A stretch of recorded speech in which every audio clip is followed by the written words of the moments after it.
Consciousness. That is what we're going to be talking today. Why is there a conflict in consciousness? Why should there not be a conflict in consciousness? What are the downsides of having a conflict in consciousness? First of all, what is the nature of this particular conflict? There are many things, but primarily what leads to this is basically disorder. And disorder comes about because of division. And the division comes about because of the fragmentary nature of our thinking. Thought by itself is a very broken up material process. There is nothing holistic about thought. Thought is not only a broken up process, it is also, in a sense, very limited. So, since thinking leads to action, and since thought is limited and fragmentary, the action therefore is also incomplete. The limitedness, if I can call it, of thought and action are quite understandable, because that is the kind of activities that we indulge in, engage in during a typical day. All our daily activities are very limited in nature. But at the same time, when you look at the environment outside, the society outside, that is when we realize, and it comes as a shock, that it is indeed divisive. After all, the society, the human society, is an extrapolation, an abstraction of the particular individual or a separate human being. A society is an aggregation of multiple human beings for whom the same consciousness more or less pervades across. Why do I say that the consciousness is same? It is because suffering is common to all humanity, sorrow is common to all humanity, so is fear, attachment, greed, envy, desire, comparison. These are common traits to all human beings, and therefore the content of the consciousness is more or less the same. Culturally, it may vary a little bit here and there. The Eastern culture, with its own peculiar habits and language and food habits and the dress and some of these outer trappings, and so is the Western culture, and may also vary between, let's say, different civilization, as it were, if you want to call it. But by and large, consciousness is the same. And the very fact that the content of this consciousness, as I have just described, has all of these things: anxiety, sorrow, guilt, hypocrisy, ambition, etc., it is definitely in conflict. If I am ambitious, and definitely when I am living in the society, when I am living in the family, when I am living in a neighborhood, I am in conflict with another person who is not ambitious. If I am hypocritical, I am in conflict with another person who is not hypocritical or who is less hypocritical. So therefore there is always this battle between the less and more, and between having anxiety and sorrow and trying not to have this anxiety and sorrow. So this battle continues, which results in the conflict that is there in consciousness. Unless this conflict is resolved, it is going to be very difficult for us to have peace and happiness as a set of people in society. We would constantly express or articulate the inner conflict outwardly, and the outward expression of this inner conflict is in terms of war, battle between two neighbors, between two neighboring countries, between your ideology and my ideology. After all, communism or capitalism or socialism, they are all the product of human thought. So my ideology is communism and your ideology is capitalism. We are at war with each other eternally.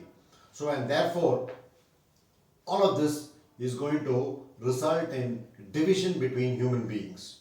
And therefore, we are not a cohesive, whole, complete unit. Biologically, we are not. That's a given, that is understandable. But even psychologically, we don't seem to be that way. Therefore, it's absolutely imperative that this conflict comes to an end for the other to be.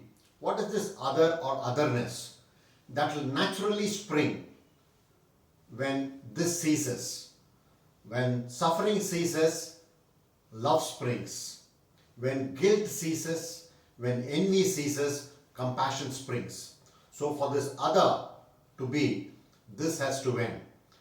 And for this, education is a very important ingredient. Unfortunately, just to recall somebody, a famous writer who said that I never allow my schooling to interfere with my education. But unfortunately, both of them have got intertwined.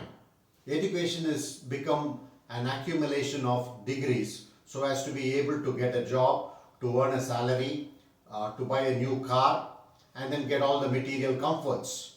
And then after about 40 or 50 years, we wonder what's happening to us.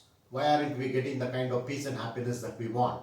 That is because we are sucked into this, let's say, distorted process of education with a very heavy academic orientation, with a very heavy career orientation, and the goal seems to be self-aggrandizement, aggrandizement through money, through power, position, status, etc.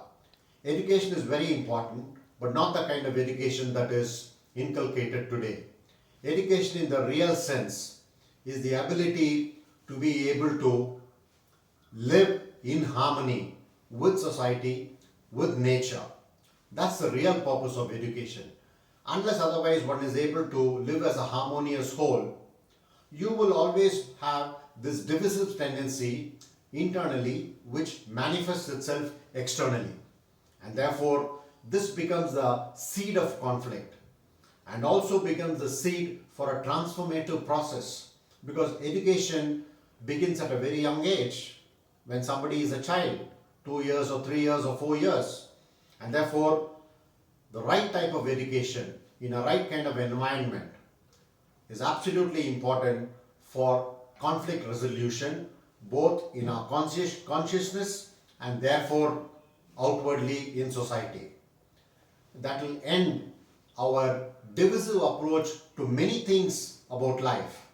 The stupidity of ideologies, the stupidity, if you will, about the conventional religions, which have actually divided people with their labels and tags and rituals and all of that, and so many other practices that we blindly follow, including many habits that we are conditioned in. One will start questioning all of this with the right type of education. But the right type of education, there are two constituents to this.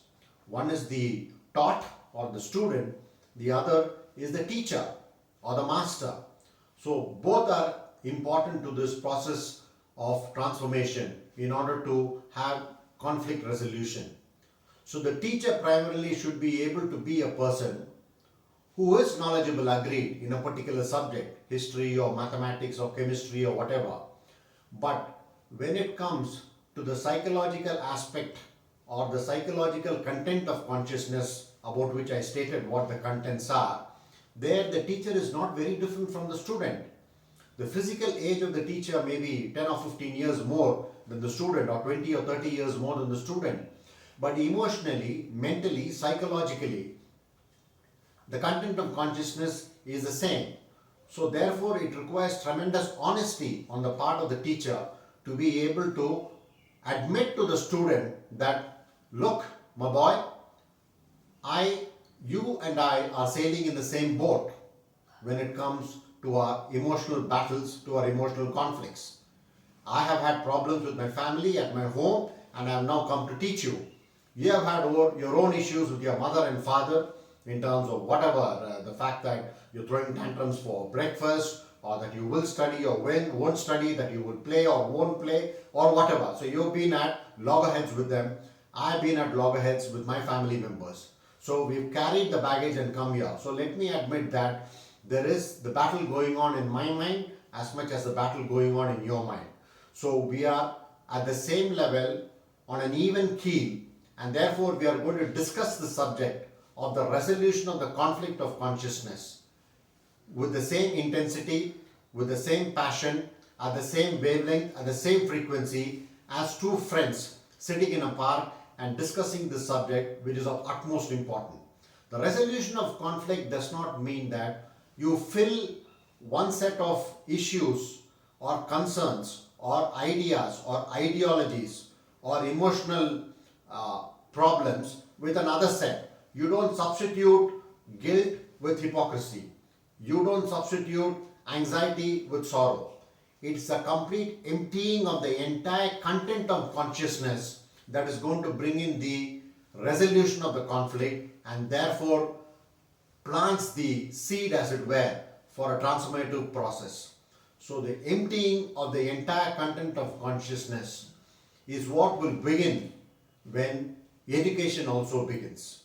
And this is not something that needs to take place separately outside the ambit of the regular academic subjects that are taught. You can demonstrate this eminently along with teaching chemistry or physics or languages. The two are not in conflict at all. And once this aspect is sorted out, then the student starts beginning to look at organic chemistry in a completely different way, begins to look at the laws of thermodynamics in a completely different way, begins to look at the Greek civilization in a completely different light, because the student is able to better appreciate the fact that when history is taught, it is his story, which means the story of mankind.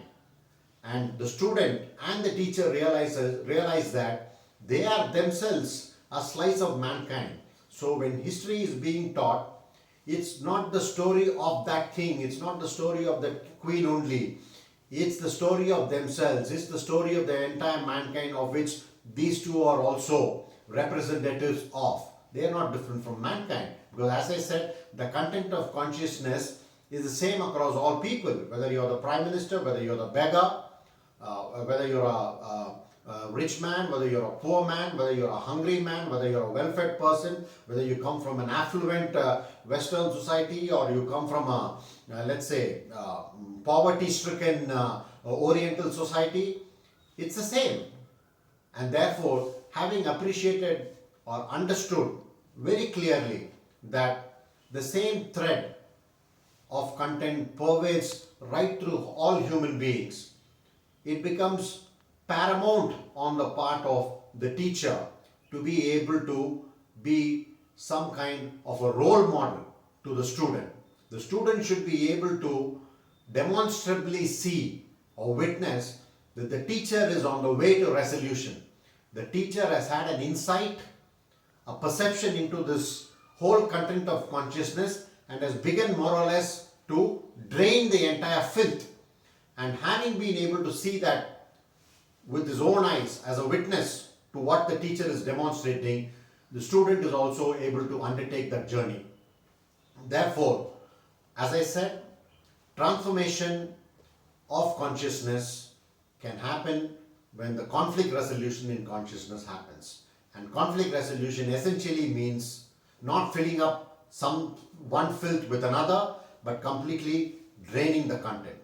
Now, having talked about this, I am sure this will set a lot of us thinking, and then see for ourselves the necessity to be able to think anew, look at the structure of the society anew, look at oneself anew as one would look while dressing up in front of a mirror, as to what the psychological structure and nature and the content of our consciousness is.